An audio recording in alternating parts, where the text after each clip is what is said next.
रुक, बचाओ मुझे। निहारिका रोक, तुझे जान से मार दूंगा निहारिका, रुक। बचाओ मुझे, बचाओ मुझे। क्या हुआ बेटा, क्या हुआ? दीदी दीदी मुझे बचा लो, मुझे बचा लो, वो लड़का मुझे मार डालेगा दीदी, वो लड़का मुझे मार डालेगा।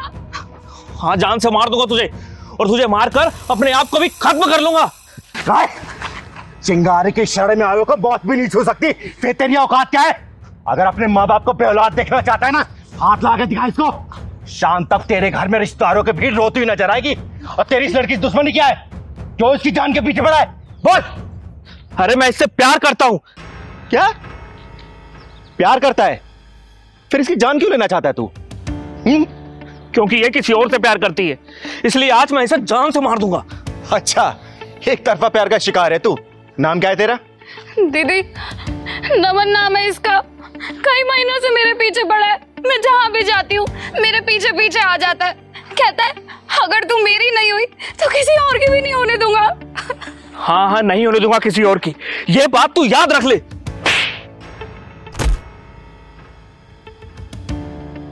तो तू प्यार करता है इससे? हाँ करता हूँ प्यार निहारिका से, बहुत ज्यादा प्यार करता हूँ। साले कमीने, प्यार करने वाले अपनी प्रेमिका के जान नहीं लेते, बल्कि उसके लिए अपनी जान दे देते हैं। और जिसे तू अपने प्यार का नाम दे रहा है ना, वो प्यार नहीं है, हवस है, हवस। और जिस दिन तेरी हवस इस लड़की के साथ मिल जाएगी ना, ये तेरी हवस भरी निगाहें किसी और लड़की की तलाश करेंगी, समझा?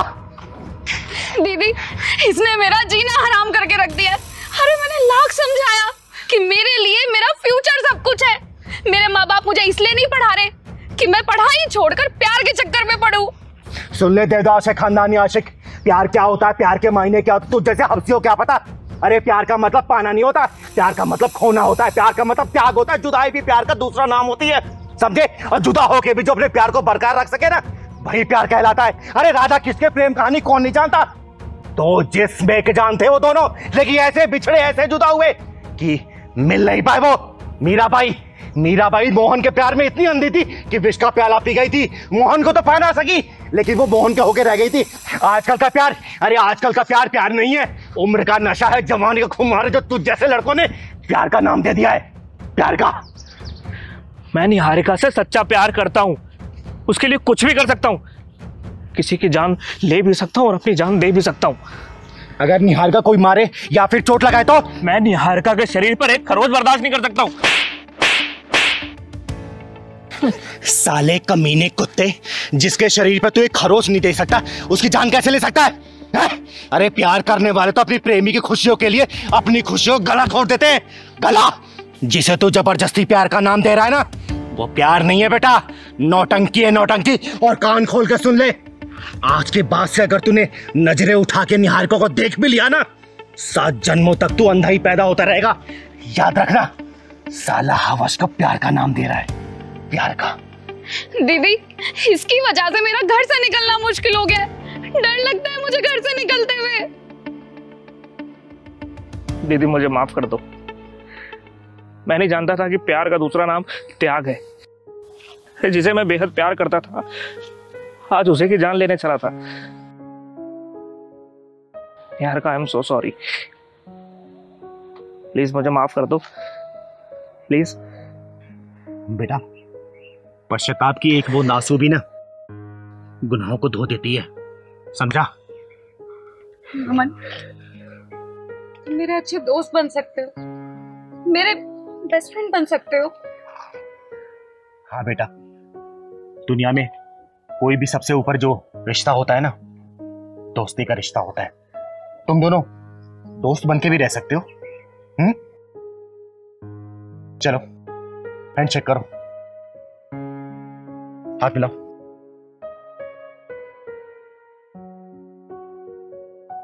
आगे से इसे परेशान मत करना, ठीक है? चल बेटा, मैं तुझे घर छोड़ देता हूँ। बहुत ज्यादा धूप हो गई है ना, बहुत ज्यादा गर्मी भी है। हाँ, पहुंचने वाली हूँ बस मैं। चल मैं अंदर चल। बचाओ बचाओ मुझे, बचाओ बचाओ मुझे। बचाओ मुझे। ओए, चुपचाप अंदर बैठ जा, आवाज नहीं, वरना तेरी गर्दन धड़ से अलग कर दूंगा, समझी? चिंगारे किन्नर के नाम से जानी जाती हूँ और तुम जैसे हरामियों के लिए मौत के सिकंजे नाम से पहचानी जाती हूँ मैं, समझे? कौन है तू? है कौन तू? चिंगारे किन्नर के सामने कोई हरामजादा किसी लड़की को बदनीयती से देख भी ले ना तो चिंगारी उसकी आंखें निकाल देती है। तुम दोनों ने तो इसे हाथ लगाया है, सोचो तुम दोनों को क्या हश्र करूंगी मैं। छोड़ दे मुझे तू जानती नहीं है हमको। तू जानती नहीं है, पता नहीं चलेगा तेरे कहाँ चली गई तू। मौत को सहेली बनाकर अपने हथेली पर रख के चलती है चिंगारी, समझे?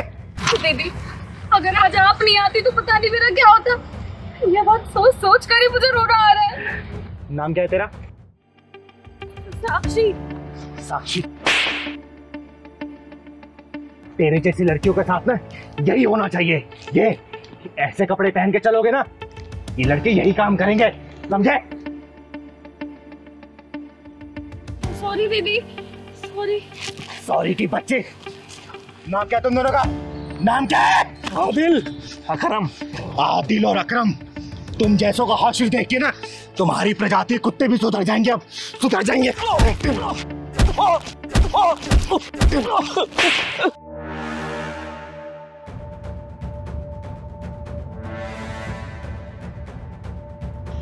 भाग गए साले। दीदी सॉरी, दीदी सॉरी। सॉरी की बच्ची, तेरी जैसी लड़कियां ये क्यों भूल जाती है कि तेरी जैसी ये टांग दिखाने लड़कियों के जिस्म नोचे जाते हैं। सॉरी दीदी।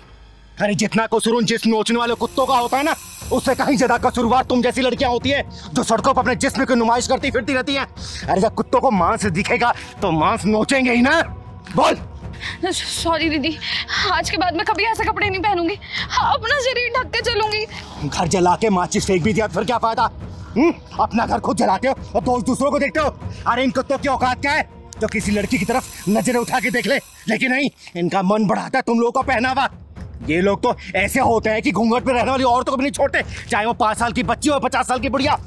चिंगारी ऐसे ड्रेस पहनने के लिए मना नहीं कर रही, अगर पहनना है ना तो अपनी आत्म सुरक्षा खुद करनी पड़ेगी, समझे? दीदी, दीदी मुझे माफ कर दो, मैं आज के बाद ऐसे कपड़े नहीं पहनूंगी और कभी मैंने ऐसे कपड़े पहने तो मैं अपनी आत्म सुरक्षा का खुद ख्याल रखूंगी। मुझे माफ कर दीजिए दीदी, मुझे घर जाना है, बहुत डर लग रहा है, आप मुझे घर तक छोड़ देंगे क्या? चल मैं छोड़ देती हूँ, लेकिन बेटा आगे से इस चीज का ध्यान रखना, समझी? चल, घर किधर है तेरा? उधर मोहन। चल मैं छोड़ देती हूँ। अरे क्या ड्रामा मचा रखा है तुम लोगों ने? साथ में नहीं रहे तो भागो यहाँ से, छोड़ो, दूसरे को तलाक ले लो। शादी के 10 दिन हुए नहीं है, तुम लोग को तुम्हें शुरू हो गई है कि मुझे इसके साथ नहीं रहना, मुझे इसके साथ नहीं रहना। क्या है ये सब? तो दीदी मैं क्या करूं, आप ही बता दो। इस जैसे इंसान के साथ रहूं? अरे 10 दिन में इसकी असलियत मेरे सामने आ गई। शादी से पहले तो बड़ा बोलता था कि मुझे खुश रखेगा, रानी बना के रखेगा, और अब देखो रात दिन लड़कियों से बातें करता रहता है। ऐसे इंसान के साथ थोड़ी ना मैं अपनी जिंदगी बिताऊंगी। क्यों बे, क्या चल रहा है ये सब? शादी के पहले की हरकतें शादी के बाद में नहीं सुधर दे रही है? दीदी ये झूठ बोल रही है, मैं फोन में नहीं लगा रहता हूँ। अच्छा, मैं झूठ बोल रही हूँ? फिर कल रात को किस लड़की का कॉल आया था जो बोल रही थी कि जानू खाना खा लिया, टाइम से घर पहुंच गए? दीदी ये सफेद झूठ बोल रहा है, वो तो कल मैंने इसे रंगे हाथों पकड़ा, तब भी देखो कैसे झूठ बोल रहा है आपके सामने। क्यों बे, क्या बोल रही है तेरी लुगाई? देख सच सच बता, वरना मार मार के तेरा भूत बना दूंगी मैं। क्या चल रहा है सब? दीदी ऐसी कोई बात नहीं है दीदी, वो सिर्फ मेरे ऑफिस कलीग का फोन था। आपको तो पता है ना, मैं 24/7 ऑफिस में काम करता हूँ, नाइट में भी शिफ्ट होती है, डे में भी शिफ्ट होती है, सारा दिन काम होता है। दीदी उसने सिर्फ इतना बोला था कि तुम घर पहुँच गए, और घर पहुँच गए तो मुझे कॉल कर लेना ताकि कल की मीटिंग सेट हो जाए, बस इतनी ही बात थी दीदी, और इसने शक कर लिया। फिर ये मैसेज क्या है कि जानू घर पहुंच गए ना, फ्री हो कॉल करना? दीदी उसने जानू नहीं लिखा था, तुम सच बताओ, उसने जानू लिखा था क्या? अरे जानू नहीं लिखा था तो क्या हो गया, मैसेज तो किया था ना। और दीदी एक बात बताना, वो कौन होती है पूछने वाली कि ये घर पहुंच गए कि नहीं पहुंच गए? दीदी उसने सिर्फ कॉल इसलिए किया था ताकि वो कल की मीटिंग की टाइमिंग कंफर्म कर सके। अब ये माजरा समझ आ गया मुझे कि क्या चल रहा है तुम दोनों के बीच में। देखो दीदी, मुझे नहीं पता कि आपको क्या समझ में आया क्या नहीं आया, लेकिन मैं एक बात कहती हूँ, इस इंसान के साथ अब और नहीं रह सकती मैं। वैष्णवी तू बैठ पहले, और तू बैठ। पता तुम दोनों के बीच में क्या चल रहा है? तुम दोनों के बीच में सिर्फ गलत फहमी वाली लड़ाई चल रही है, पता है? शक ऐसी बीमारी है ना जिसका कोई इलाज नहीं है, लाइलाज है ये। और ऐसे हजारों लाखों घर तबाह हो गए हैं, कम से कम अपने घर को तबाह होने से बचा लो। देख बेटा, ये कंपनी में काम करता है, 24/7 इसका ऑफिस है। और ठीक है, किसी कलीग का मैसेज आ भी गया तो इसे क्लियर कर लेती ना। जबरदस्ती से लड़ने की क्या जरूरत थी, शक करने की क्या जरूरत थी? इसने बोला ना, क्लियर किया ना, और तू झूठ बोल रही है कि उसने जानू लिखा था। जानू ने लिखा ना। देख, मैं जानती हूँ जो पत्नियां होती हैं ना, अपने पति को किसी का शेयर नहीं कर सकती हैं। उसका किसी लड़की के साथ हंस के बात करना भी पसंद नहीं आता। लेकिन बेटा समझ इस बात को, जब ये बाहर निकले कमाएगा तभी तो घर परिवार का खर्चा चला पाएगा ना। और छोटी छोटी बातों को लेकर क्लियर किया जाता है, शक नहीं किया जाता, समझी? और तू भी एक बात सुन ले, नौकरी करता है इसका मतलब ये नहीं कि किसी वक्त तेरे कोई सी कलीग तेरे को मैसेज कॉल कर देगी। देख, घर परिवार के रिश्ते ऐसे नहीं चलते बेटा, बहुत समझ बूझ से चला जाता है, समझा ना? और ऐसे कोई भी चीज इसके दिमाग में अगर शक घर कर बैठी है ना, तो क्लियर करना। लड़ने झगड़ने से या फिर तलाक लेने से, अलग हो जाने से इसका कोई समाधान नहीं निकलेगा। 10 दिन हुआ तुम्हारी शादी को, जग को मत हंसवाओ, समझे? वैष्णवी, बात समझ इसको। हाँ दीदी, आप बिल्कुल ठीक कह रही हो, मुझे इन पे ऐसे शक नहीं करना चाहिए। लेकिन आप ही बताओ ना, मैं इनसे बहुत प्यार करती हूँ और ऐसे रात रात में लड़कियों का कॉल आता है तो मुझे परेशानी होती है। लेकिन आपने हमें समझाया, उसके लिए बहुत बहुत थैंक यू, वरना तो हमारा परिवार बिखर ही जाता। लेकिन आइंदा से मैं ध्यान रखूंगी, अगर कोई भी ऐसी बात होगी तो मैं इन पे शक नहीं करूंगी, ना इनसे लड़ाई करूंगी, बैठ के इनके साथ क्लियर करूंगी। दीदी आपका बहुत बहुत धन्यवाद, जो आपने इसके दिमाग से सब जैसी लाइलाज बीमारी को दूर किया। देखो, तुम दोनों की नई नई शादी हुई है ना, एक दूसरे का प्यार साझा करो ना, प्यार बांटो, वक्त गुजारो, बाहर घूमने जाओ। ये छोटी छोटी बातों पर लड़ाई झगड़ा करना, रूठ जाना, फिर खाना ना खाना, घर से बाहर निकल जाना, ये सब गलत है, समझे ना? आगे से मैं सुन ना लूं। और बेटा तुझे बहुत अच्छे से ध्यान रखना है, ठीक है? चल जा, मेरे चाय बना के देना। और तू, उसके सामने मैंने तुझे डांटा नहीं चाहता, आगे से अगर ऐसी गलती किया ना और तो मारूंगी तुझे, समझा? इंस्पेक्टर हजारीलाल चौरसिया साहब, मैं विनीता यादव की जमानत कराने आई हूँ। चिंगारी, पहले तो अपने दिमाग में अच्छी तरह ये बात डाल ले कि ये तेरा घर नहीं, मेरा पुलिस स्टेशन है। और यहाँ तेज आवाज में बात करने का मतलब मैं तुझे भी हवालात में डाल सकता हूँ। और हाँ, तेरी जानकारी के लिए बता दूँ, ये इंस्पेक्टर हजारीलाल चौरसिया थोड़ा दिमाग से हिला हुआ है। अगर विनीता यादव को हवालात से बाहर नहीं किया गया ना, तो जो थोड़ा सा हिला हुआ है ना, पूरा हिला के रख दूंगी मैं। अरे विनीता ने ऐसा कौन सा जुर्म किया है जो तूने उसको हवालात में बंद कर रखा है? विनीता को आज की रात हवालात के अंदर ही गुजारनी पड़ेगी। और सुन, उसने कोई मामूली अपराध नहीं किया है, अपने ही पति का सर फोड़ डाला है। उसके ऊपर इतनी खतरनाक धारा लगने वाली है ना कि विनीता यादव की जमानत नहीं होने वाली, समझी? हजारीलाल चौरसिया साहब, रात में किसी भी लड़की या फिर औरत को हवालात में बंद करके नहीं रखा जा सकता, इतना कानून तो मैं भी जानती हूँ। तो तू इंस्पेक्टर हजारीलाल चौरसिया को कानून सिखाएगी? सिखा नहीं रही हूँ, याद दिला रही हूँ जो तुम भूल गए हो। चिंगारी, तूने उस आदमी की हालत नहीं देखी। तुझे पता है इस औरत ने उसे कितनी बेरहमी से मारा है? वो तो उसकी किस्मत अच्छी है कि इस डॉक्टर ने उसे बचा लिया, नहीं तो मर जाता वो। इसने पूरी प्लानिंग कर ली थी उसे मारने की, मांग में चुटकी भर सिंदूर भरवाने की, इतनी बड़ी सजा भुगत रही थी, समझे? और वो नीचता की सारी हदें पार कर रहा था। अच्छा चिंगारी, तुम ही बताओ कि कौन कौन सी हदें पार कर दी थी विनीता के पति ने? इसके प्राइवेट पार्ट में बियर और शराब डालता था वो कमीना, सिगरेट से इसके नाजुक अंगों को जलाता था, अप्राकृतिक मैथुन करवाता था इसे। और जब ये मना करती थी ना, बेल्ट और डंडों से मारता था ये। एक रात की तो बात है, अपने 2 दोस्तों को लेके आए वो और बोला तुझे खुश करना उन दोनों को। बता, एक बात बता हजारीलाल, ऐसे में कौन सी औरत अपने पति की पूजा करेगी? इसीलिए इसने इसका सर फोड़ा, और कोई दूसरी औरत होती ना तो गला काट देती उसका, समझा? चिंगारी, जो बातें तुम मुझे बता रही हो ना, वो मुझे विनीता भी बता सकती थी ना, लेकिन इसने तो कोई जुबान नहीं खोली। वो जिंदा तो दिख रही है इंस्पेक्टर साहब, लेकिन अंदर से मर चुकी है बेचारी, उसकी आत्मा मर चुकी है, उसकी चेतना मर चुकी है। अरे शादी के सिर्फ 2 ही साल हुए थे उसके, और 2 साल में क्या क्या बर्दाश्त नहीं किया इसने। जब ऐसी बात थी तो इसने थाने में आके कंप्लेंट क्यों नहीं लिखवाई? अपने माँ बाप को क्यों नहीं बताया कि मेरे साथ ये हो रहा है, मेरा पति मुझे तंग कर रहा है, मार रहा है, पीट रहा है? तुमको ही क्यों बताया? हजारीलाल जी, औरत के दिल में अगर कोई बात घर कर जाती है ना, तो शर्म बेशर्मी का जहर औरत की जिंदगी को खोखला कर देता है। और जो बात इसको अपनी सहेली और भाभी को बतानी चाहिए ना, इसने अपने बाप को बताई थी। और पता है बाप ने क्या बोला? कि बेटा लड़का कैसा भी हो तुझे जिंदगी उसी के साथ काटनी है। लड़का है, छोटी मोटी गलतियां कर ही सकता है। और रही बात पुलिस कंप्लेंट ना करने की ना, तो ये जो चिटकुटी चैनल है जो सेकंड हैंड मोबाइल ले गलियों गलियों में घूम रहे हैं, 2-4 हजार व्यूज के लिए किसी को बदनाम के लिए तैयार रहते हैं। और मैंने इसको कितनी बार बोला है कि तू बता तो उस कुत्ते को मैं 1 मिनट में सीधा कर दूंगी, लेकिन हर बार इसने हाथ जोड़ के बोला कि दीदी जो चीजें पर्दा में ना, कल अगर समाज के बीच में आई तो मैं आत्महत्या कर लूंगी। और आज इसका सब्र का बांध टूट गया और इसने उसका सिर फोड़ डाला, समझे?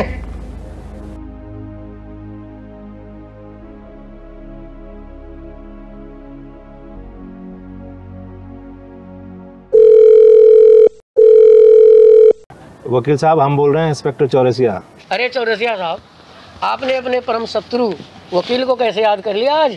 वकील और इंस्पेक्टर में तो कुत्ते और बिल्लियों जैसा वैर होता है। बताइए कैसे याद किया आपने? वकील साहब, मेरी नज़र में आपसे ज़्यादा ईमानदार कोई वकील नहीं है, इसलिए मैंने आपको याद किया। इस जर्रा नवाजी के लिए शुक्रिया हजारी लाल जी। वकील साहब, मैं आपको एक केस दे रहा हूँ क्योंकि मैं जानता हूँ कि आप कोई भी केस नहीं हारते।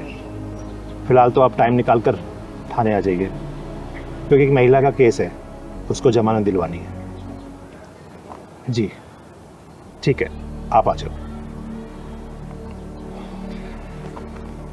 थैंक यू इंस्पेक्टर साहब। तुम्हें आज 2 साल बाद अपनी माँ की और तुम्हें अपनी सास की कैसे याद आ गई? चिंगारी जी, मैं इन दोनों को ना अच्छी तरीके से जानती हूँ। बिना लालच के तो यहाँ आए नहीं होंगे ये। माँ जी, हमारी गलतियों को भुला दीजिए और चलिए हमारे साथ घर। हाँ माँ, आपके बिना घर अच्छा नहीं लगता। माँ जी अब कहीं नहीं जाएंगी यहाँ से। चिंगारी जी, जरा इनसे पूछिए तो सही, आज इनके मुंह से ये मीठे मीठे बोल मक्खन वाले कैसे निकल रहे हैं? कल भी तो यही माँ थी ना जिसे देख के इन दोनों को बुखार आ जाता था। जवाब दो अपनी माँ का। आज कैसे तुम दोनों को अपनी माँ के ऊपर इतना प्यार आ रहा है? जो तुम लोग इतने मजबूर हो गए हो अपनी माँ को ले जाने के लिए? चिंगारी जी, देखना किसी का फोन आ रहा है। कट गया, किसी कंपनी वाले का था। माँ जी, आपके जाने के बाद। ओए! बेशरम औरत, झूठ मत बोल। इन्होंने खुशी से घर नहीं छोड़ा था। इनके हस्बैंड की मौत हो जाने के बाद जब तुम दोनों को ये लगा ना कि इनसे कोई फायदा नहीं मिल सकता, उल्टा तुम दोनों को खर्चा करना पड़ेगा, इनकी सेवा करनी पड़ेगी, तुम दोनों ने मिलकर इनको मजबूर कर दिया घर छोड़ने के लिए, समझे? दीदी, लालच के घंटी टंटनाते हुए माँ जी का दिल बहलाने आए हैं। अरे वेदों में लिखा है कि माँ के पैरों में स्वर्ग होता है, माँ के आंचल छाव तले दुनिया की सारी खुशियां होती है, जो कि लाखों करोड़ रुपए से भी कमाई नहीं जा सकती। अरे माँ का दिल तो ममता का सागर होता है, जिसकी गहराई भगवान भी नहीं नाप पाया। और आजकल के बच्चे माँ बाप को इसलिए घर से बाहर निकाल देते हैं ताकि माँ बूढ़ी हो गई है, बाप बूढ़ा हो गया, कोई काम का नहीं रहा है? हेलो, नमस्कार जी, मैं इंश्योरेंस कंपनी से कुणाल बात कर रहा हूँ। क्या मेरी बात आशा जी से हो सकती है? लो, आशा जी से बात करो। हेलो, क्या मेरी बात आशा जी से हो रही है? हाँ, मैं आशा बोल रही हूँ। आशा जी, मैंने आपसे बहुत ज्यादा कांटेक्ट करने की कोशिश करी है, लेकिन आपका फोन नहीं लग पा रहा था, ना आपके घर पे कोई था। तो आपका 1 करोड़ का चेक मेरे पास रखा है, आप आके ले जाइए। ठीक है, मैं ब्रांच में आ जाऊंगी। ओके मैम, ठीक है। अब पता लगा इन दोनों का प्यार मेरे लिए हिलोरे क्यों ले रहा है। अरे जो माँ इनके लिए बोझ लग रही थी, आज उसके लिए प्यार उमड़ रहा है। चिंगारी जी, आपने इतने दिनों तक मेरी माँ का ख्याल रखा, उसके लिए बहुत बहुत धन्यवाद। माँ जी, अब नाराजगी छोड़ दो और घर चलो। ओए, लालच के लालची कमीनों, अरे तुम दोनों इतने बेशरम हो ना कि तुम्हें देख के शर्म भी शर्म आ जाए। अरे तुम दोनों को जब पता था कि इस माँ के पास कुछ नहीं है, तो तुम दोनों ने क्या किया? तुम दोनों ने मजबूर कर दिया इन्हें घर छोड़ने के लिए। और जब तुम्हें ये पता चला कि ये तुम्हारी माँ 1 करोड़ की मालकिन हो गई है, तो क्या कर रहे हो तुम लोग? गिरगिट की तरह रंग बदल रहे हो, घड़ियाली आंसू बहा रहे हो। अरे बंद करो ये सब, समझे? अरे ये मुझे किस हालात में मिली थी ना, ये मैं तुम लोगों को बता भी नहीं सकती। अरे इनसे बेहतरीन तो भिखारीन रहती हो, भिखारीन। और तुम दोनों ने क्या किया? मजबूर कर दिया घर छोड़ने के लिए। माँ जी तो ने अपनी जान देने जा रही थी, चिंगारी दीदी मैंने बचा लिया मरने से। चिंगारी जी, इन दोनों को तो ये लगता था कि इस पेड़ में तो फल कभी आएंगे ही नहीं। अरे इन दोनों को पता नहीं था कि जिस पेड़ की जड़ों में पति के प्यार और वफादारी की खाद पानी डाली जाती है ना, वो पेड़ कभी सूखता नहीं है, हमेशा हरा भरा रहता है। अरे इनके पति को पता था कि मेरे जाने के बाद उनका बेटा अपनी माँ के साथ कैसा व्यवहार करेगा, इसलिए तो पॉलिसी का बीमा करवा के गए थे वो। अरे माँ की ममता को पैसे से देखने वाली निर्लज औलादें ये क्यों भूल जाती हैं? एक माँ के लिए औलाद से बढ़ के कुछ भी नहीं होता। माँ अपनी औलाद के एक मुस्कान के लिए 100 जिंदगियां कुर्बान कर देती है, लेकिन वही औलादें जब बड़ी होती हैं तो माँ के चेहरे से उसकी मुस्कान छीन लेती है। गुलाब की तरह खिला रहने वाला ये मासूम चेहरा मुरझा जाता है हमेशा हमेशा के लिए। हम अपनी गलतियों की माफी मांगते हैं। हाँ माँ जी, हमें माफ कर दीजिए। माफी गलतियों की दी जाती है, षड्यंत्रों की नहीं। चिंगारी जी, इन दोनों से बोल दीजिए चले जाए यहाँ से, नहीं तो मैं कुछ कर दूंगी। सुन लिया तुम दोनों ने? जब रिश्तों की रोशनी को षड्यंत्रों के हवाओं से बुझाने की कोशिश की जाती है ना, तो रिश्ते ऐसे बुझते हैं कि अंधेरे में जीना सीख जाते हैं। हाँ, इनको तुम्हारी झूठी हमदर्दी की कोई जरूरत नहीं है, क्योंकि इनको बिखरे हुए रिश्तों में एक ऐसा रास्ता मिल गया ना जो खुशहाली की तरफ लेके जाता है। अब वो है इनका 1 करोड़ का चेक। समझे? Get out guys, get out.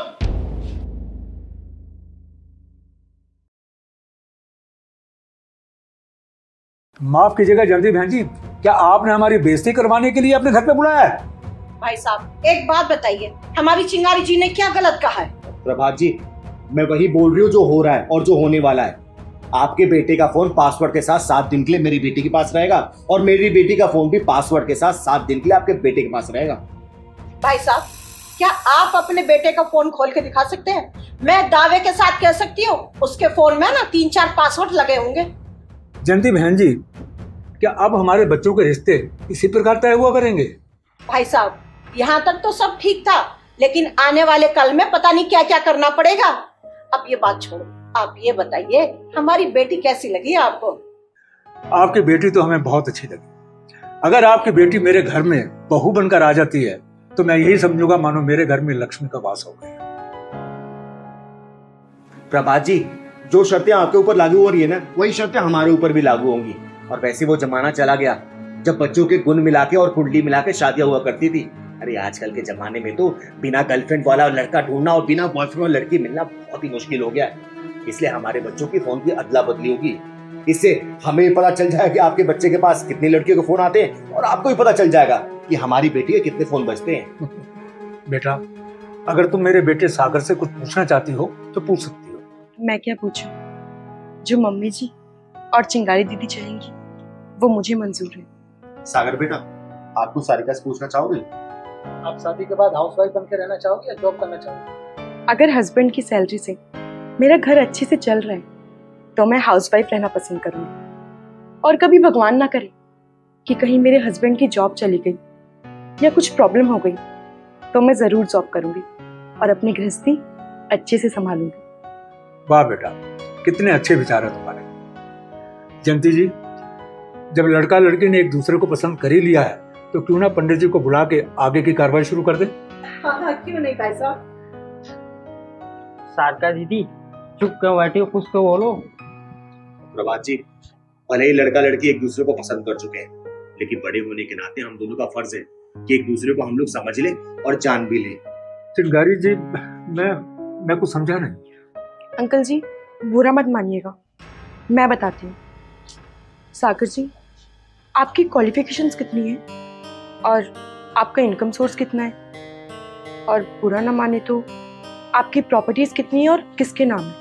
ठीक है बात है, आप तो उल्टी बात कर रही हैं।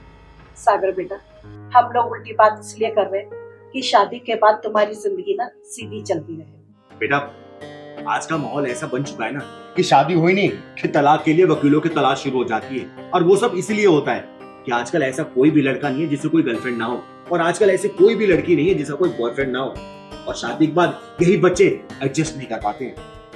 चिंगारी जी, मेरा बेटा ऐसा नहीं है, ये एक बहुत संस्कारी बच्चा है। प्रभात जी, फिर भी चिंगारी जी जो चाहती है ना वो आपको करना पड़ेगा और एक्सेप्ट भी करना पड़ेगा। ठीक है, हाँ, बोलिए आप क्या चाहती हैं? प्रभात जी, आपके बेटे की मेडिकल रिपोर्ट चाहिए, और साथ ही साथ मकान के रजिस्ट्री किसके नाम पे उसकी फोटोकॉपी, बेटे का चरित्र प्रमाण पत्र और पूरे परिवार का पुलिस वेरिफिकेशन, और साथ ही साथ आपके बेटे के इनकम क्या है उसके रिसिप्ट भी चाहिए, और साथ में आपके बेटे का फोन 7 दिन के लिए पासवर्ड के साथ हमारे पास रहेगा। दीदी, ये लोग तो सोच में पड़ गए। भाई साहब, हम लोग जो प्रूफ मांग रहे हैं आप देने के लिए तैयार हैं। ऐसा नहीं है कि हम आपके बेटे का ही प्रूफ मांग रहे हैं, हम अपनी बेटी का भी प्रूफ देंगे। ये लीजिए हमारी तरफ से सारे proof। प्रभात जी बोलिए, मंजूर है आपको?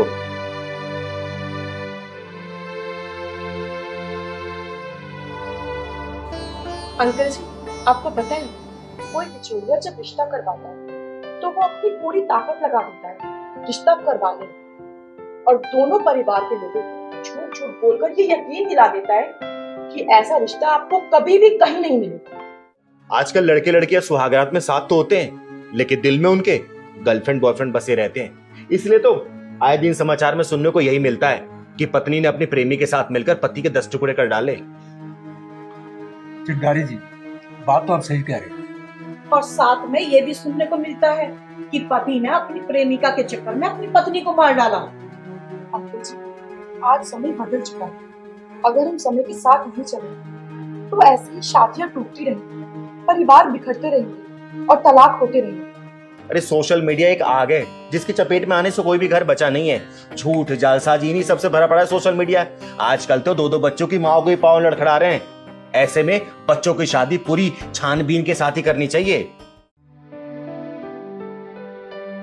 जयंती जी, मुझे आपकी सारी शर्तें मंजूर हैं और मैं कोशिश करता हूं कि जल्दी से जल्दी जो भी चीजें आपने मंगवाई हैं मैं आपको भिजवा दूं।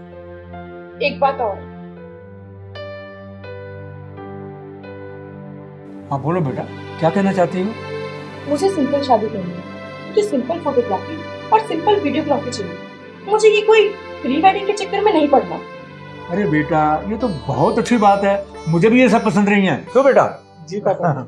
तो प्रभा जी, हमारी तरफ से रिश्ता मंजूर है, लीजिए मुंह मीठा कीजिए। अरे वाह। लेकिन हाँ, जो प्रूफ हमने मंगवाए हैं ना आपसे, बस वो भेज दीजिएगा आप। चिंगारी जी, आजकल की जनरेशन ना जाने कौन से चक्रव्यूह में फंसती जा रही है। हर एक के मोबाइल फोन में 3-3, 4-4 पासवर्ड, पता नहीं लगता कि कैसे खोले। प्रभा जी, मेरा तो ये मानना है कि पति पत्नी के जिंदगी के मोबाइल में सिर्फ एक पासवर्ड होना चाहिए, और वो मोहब्बत का, और मोहब्बत से खुलना चाहिए वो। वाह, क्या बात कही है चिंगारी। शुक्रिया। तिलकधारी वसंत बाबू, जिस स्थान पे बैठकर तुम ये काम कर रहे हो ना, ये सरस्वती माता का पवित्र स्थान है।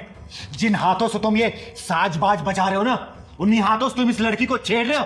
अरे तुम्हें चुल्लू भर पानी में डूब मरना चाहिए। तुमने संगीत और संगीत की शिक्षा का नाम मिट्टी मिला दिया है।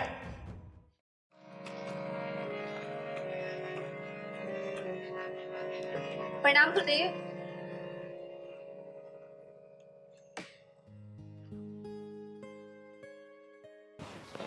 अरे प्रणाम दीपा, कैसी हो तुम? मैं अच्छी हूँ गुरुदेव। आप बस मुझे ये बताइए कि मेरी रिकॉर्डिंग कब होगी? मैं तो आपको अगले 6 महीने तक की फीस भी जमा कर चुकी हूँ। अरे हाँ, तो दीपा पहले ये बताओ कि तुम्हारा रियाज कैसे चल रहा है, और तुम्हारी ये उंगलियां ठीक से रियाज कर रही है ना? हाँ गुरुदेव, रियाज तो सब बहुत अच्छा चल रहा है और सारी प्रैक्टिसेस मैं कर रही हूँ जो आपने मुझे बताई हैं। अच्छा एक सेकंड, ये गले में कोई दिक्कत तो नहीं है ना? नहीं नहीं गुरुदेव, गले में कैसी दिक्कत? मतलब कोई खिंच खिंच आवाज, मतलब रियाज ठीक से है ना? अरे नहीं नहीं गुरुदेव, आपने सारी प्रैक्टिसेस जो मुझे बताई है ना, वो बहुत ही स्मूथ है। एक बात बताओ दीपा, अगर तुम यूं ही लगन से सीखती रहोगी ना, तो सच में तुम एक दिन बहुत बड़ी सिंगर बन जाओगी। गुरुदेव हाथ छोड़ो मेरा, ये क्या कर रहे हैं आप? इसमें बुरा मानने की क्या बात है, म्यूजिक ऐसे ही सिखाया जाता है। आओ मेरे पास आओ। अरे आओ ना। नहीं नहीं। ओहो, फिर बुरा मान गई। आओ इधर आओ। अच्छा आओ ना एक बार, तुम इधर बैठो मेरे पास। अच्छा, मैं इसको इधर कर लेता हूँ और आराम से ना, बिल्कुल फ्री माइंड होके चलो करो रियाज।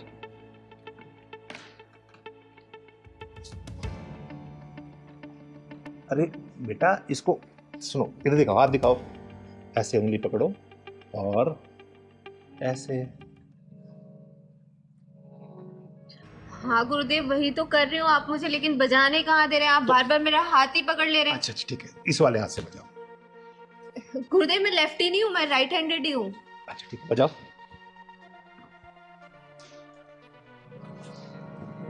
वैसे दीपा एक बात बताओ, तुम बहुत जल्दी में सीख गई हो। हाँ गुरुदेव, इतने अच्छा गुरु मिला हो तो कौन नहीं सीखेगा जल्दी। वो तो मैं हूँ गुरु, ये तो तुम्हारा बड़प्पन है कि तुम मुझे अच्छा गुरु मानती हो। अरे बजाओ ना, रुक क्यों गई? बजाओ। अरे यार इधर आओ, देखो। गुरुदेव, ये पियानो थोड़ी ना है, हारमोनियम है। हारमोनियम को तो हारमोनियम के तरीके से ही बजाया जाएगा। अच्छा तो बजाओ। ये जो आपने मुझे प्रैक्टिस कराई थी, ये प्रैक्टिस हुआ है। गुरुदेव, मुझे लगता है आपको मुझे सिखाने से ज्यादा मेरे ऊपर ध्यान है। सही तो पकड़ा, तुम्हारे ऊपर ही तो ध्यान है। देखो, अगर मैं तुम्हारे ऊपर ध्यान नहीं दूंगा तो तुम सीखोगी कैसे? फिर कैसे सीखोगी बताओ जरा। इसलिए मेरा ध्यान इधर नहीं, तुम्हारे ऊपर है, ताकि तुम जल्दी सीख जाओ। चलो बजाओ बजाओ। और एक बात बताओ, जब तक हम थोड़ा रोमांस नहीं करेंगे ना, तुम्हें फील ही नहीं आ रहा। ये क्या, एक काम करो, तुम इसे उतार दो। अरे आराम से बिंदास होके बैठो। क्या हुआ? अरे ये शर्म उरम सब छोड़ दो, एकदम बिंदास हो जाओ।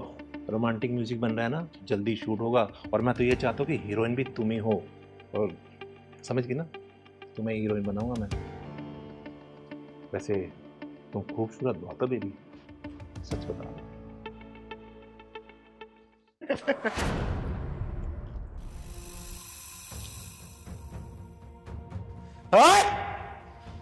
मैं आई तो थी तुझे कॉलेज के एनुअल कॉन्ट्रैक्ट देने के लिए, लेकिन मुझे लगता है तेरी मौत का कॉन्ट्रैक्ट एक चिंगारी साइन करेगी।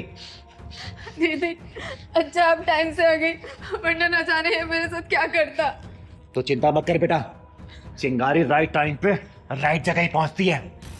तिलकधारी वसंत बाबू, बहुत नाम सुना था तेरा मैंने कि तू बहुत बड़ा म्यूजिक टीचर है। सोचा था मेरे बच्चों का भविष्य ना तेरे हाथों में आएगा तो उज्जवल होगा, बहुत बड़े सिंगर बनेंगे ये। लेकिन तू म्यूजिक टीचर और संगीत के नाम पे कलंक है, कलंक। अरे दीदी ऐसी कोई बात नहीं, मैं तो इसे म्यूजिक सिखा रहा था, पता नहीं क्यों बुरा मान गई। मैंने कोई गलत किया तुम्हारे साथ? नहीं दीदी, ये झूठ बोल रहा है। ये रोजाना मेरे साथ ऐसी उठपटांग हरकतें करता रहता था, लेकिन आज तो उसने हद ही पार कर दी। साले, गुरु और शिष्य का रिश्ता बहुत ही पवित्र होता है, एक गरिमा होती है उसकी। लेकिन तूने ये हरकत करके ना गुरु नाम को कलंकित कर दिया है। अरे भरोसा उठ जाएगा लोगों का गुरु नाम से। देखो दीदी, जैसा आप सोच रही है वैसा नहीं हो। पता नहीं मुझे क्या हो गया, बस मैं इसकी खूबसूरती देख के भटक गया। अच्छा, इसकी खूबसूरती देख के तू भटक गया था? एक काम कर, देख मेरी खूबसूरती और जरा भटक के दिखा ना। आ दिखा।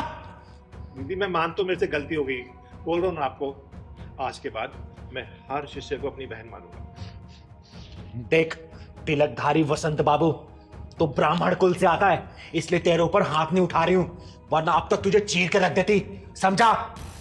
पहली और आखिरी दफा वार्निंग दे रही हूं, आज के बाद से तूने ऐसी घिनौनी हरकत की ना, तेरे इस हारमोनियम के साथ ही ना तेरी कब्र यहीं खोद दूंगी, समझा?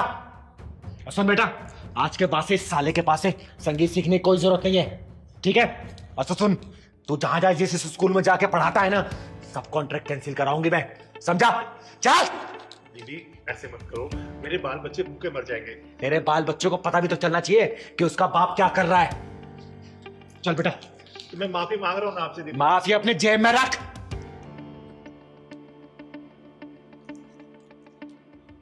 अबे तिलकधारी बसंत, साला जब देखो लड़की देख के पिघल जाता है। अबे कभी म्यूजिक भी सिखा दिया कर।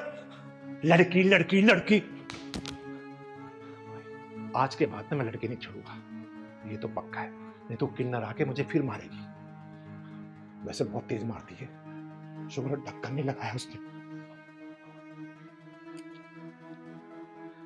हे सरस्वती माता, मुझे माफ करना। तू बचाएगी इसे? ओ, ये बचाएगी तुझे? अरे मैंने सोचा कोई मर्द आएगा, ये तो किन्नर है बे। सुन, यह नामर्दों की बस्ती है, यहाँ कोई मर्द और नामर्द नहीं आएगा। और तेरे लिए तो चिंगारी अकेले काफी है। तेरे पिछवाड़े में दम हो ना, दोबारा इसको हाथ लगा के दिखा दे, मैं भी देखती हूँ कितना बुता तेरे पिछवाड़े में, लगाना।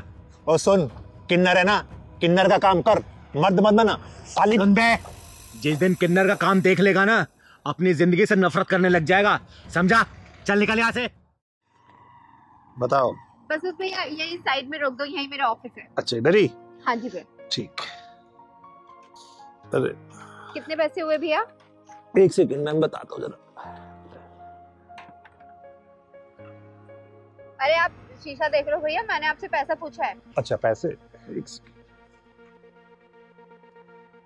मैम 350। लेकिन फेयर तो 150 रुपए का दिखा रहा था। मैम मेरे पास तो 350 है तो 350 ही मांगूंगा ना। देखो भैया, मैंने 150 रुपए का बुक किया था, मैं 150 ही दे सकती हूँ, इससे ज्यादा एक भी नहीं दूंगी। मैडम एक बात बताओ, ट्रैफिक कितना था, आपने वहाँ पे मुझे रुकवाया, ठीक है, अब फिर बढ़ गया तो इसमें मैं क्या करूँ? तो 350 है तो वो पूरे लेने पड़ेंगे ना। मेरी गलती से फेयर नहीं बढ़ा है, ट्रैफिक था तो इसमें मेरी गलती नहीं है। मैं 150 रुपए फेयर दिखा रहा था, मैं 150 आपको दे रही हूँ। मैडम पैसे तो आपको देने पड़ेंगे 350 रुपए, चाहे हंस के दो चाहे रो के दो। भैया मैं 150 रुपए से एक भी रुपए फालतू नहीं देने वाली हूँ। वहाँ पे 150 रुपए फाइनल हुआ था और 150 ही दूंगी, ठीक है? लूटी मचा रखी है आप लोगों ने तो। मैडम जो गूगल ने रास्ता बताया मैं उसी रास्ते से आया हूँ ना, तो 350 रुपए बन गए ना, मैं क्या करूँ इसमें? गूगल के रास्ते से नहीं आया, आप घुमा फिरा के लेके आए और मैं ना अपने ऑफिस के लिए लेट हो रही हूँ। पकड़ो ये पैसे। हेलो, क्या बदतमीजी है, बगैर पैसे देके भाग रहे हो? सुनो मैडम, मुझे उंगली टेढ़ी करने का मौका मत दो, उसे सीधी रहने दो, समझ गई ना? क्या बात है मैडम, वैसे हाथ बहुत मुलायम है तुम्हारे, कौन सी क्रीम लगाती हो? तुम्हारी हिम्मत कैसे मेरा हाथ छूने की? तुम्हारी इतनी बदतमीजी कि तुमने मुझे थप्पड़ मारा। अब देख, पैसे तो अब मैं लूंगा तुमसे। चल सुन, कोई नहीं आएगा तुझे बचाने, यहाँ कोई मर्द नहीं है यहाँ पे। ओए, तूने क्या सोचा इसको कोई बचा ही नहीं आएगा? अरे ना मर्द भले ना आए, लेकिन ये चिंगारी जरूर आएगी, समझा? तो चिंगारी हुई तो मैं क्या करूं? तू कौन सा पहाड़ उठा लेगी? चुप बेटा, क्यों परेशान कर रहा तुम्हें? दीदी पास में ही मेरा ऑफिस है, ऑफिस आने के लिए मैंने राइड बुक की थी, तब तो फेयर 150 रुपए का दिखा रहा था, लेकिन ना जाने ये कहाँ से घुमा के लेके आया और 350 रुपए मांग रहा है। मैंने 150 रुपए दिए तो ये मेरा हाथ पकड़ के बदतमीजी करने लग गया। दीदी ये साले कुंदरू ना अपने आप को गुंडा भाई समझते हैं। सही कह रहा है पहलवान, ऐसे हरामियों को मैं बहुत अच्छे से जानती हूँ। भोली भाई लड़कियों देखे कम पैसा बता के बिठा लेते हैं और बाद में पैसा ज्यादा बताते हो, जबरदस्ती करते हैं। सुन बे, चिंगारी कहते हैं मुझको, समझा? अबे सुन, चिंगारी होगी तू अपने घर को, तेरे जैसे चिंगारी को ना फूंक मार के बुझा देता हूँ। तो सुन बे, तेरे जैसे को चिंगारी चीर फाड़ देती है, समझो? तूने मुझ पर हाथ उठाया ना, अब देख मैं इससे पैसे लेके दिखाऊंगा। चल दे पैसे।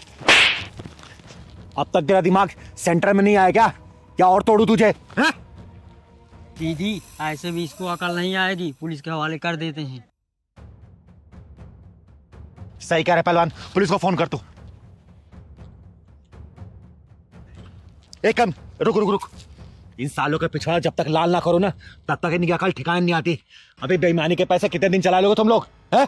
बेईमानी के पैसे ऐड के तुम्हारे औलादी बेईमान बन जाएगी। तुम्हारे खून में जब बेईमानी घुसेगी ना, तुम्हारी औलादी बेईमान निकलेगी, समझे? ईमानदारी से कमाओ ना, क्या दिक्कत है? सुन, चाहूं ना तुझे पुलिस के हवाले कर सकती हूँ, लेकिन शक्ल तू बाल बच्चों वाला लग रहा है। मैं समझ गया दीदी, मैं मानता हूँ मुझसे गलती हुई है, लेकिन मैं भटक गया था। मैंने सोचा कि सबसे डबल पैसे मांगूंगा, जल्दी अमीर बन जाऊंगा, लेकिन ये मेरी गलती थी, मुझे माफ कर दो। मैं अभी ईमानदारी से चलाऊंगा। कितने पैसे होते रहे? 150 है ना? वो दे दिए। दे दिए ना? चल निकल। सॉरी।